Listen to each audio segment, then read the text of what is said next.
Mga suspect sa pamameke ng community tax certificates nahuli ng Manila Police District sa magkahiwalay na buy-bust operations. Ang report mula kay Julius de Samburon. Iniharap kay Manila City Mayor Joseph Ejercito Estrada ang 6 na suspect sa pamimeke ng community tax certificates o cedula. Kinilala ang mga suspect na sina Fernino Ortega, Aida Bona, Celia de Guzman, Dayan De Feo, Jenny David at Lando Abaygar. Ang mga ito ay pawang nahuli ng Manila Police District sa magkahiwalay na buy-bust operations, isa sa may paligid ng opisina ng NBI sa United Nations Avenue at ang isa ay sa may Moraita harapan ng Professional Regulations Commission.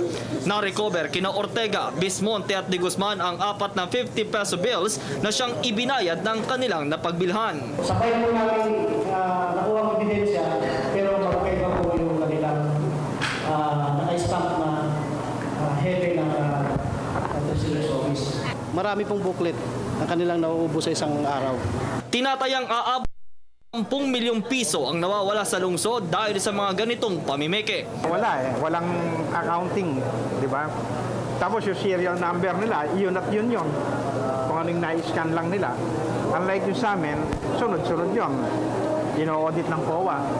Madalas ginagamit ang sedula sa pagkuha ng mayors at occupational permit. Kaya paalala ni ERAP sa publiko, kumuha lang sa mga authorized offices gaya sa City Hall o di kaya sa mga barangay. City, you cannot use it. Pati pati yung mga treasurer doon, the one who will receive that.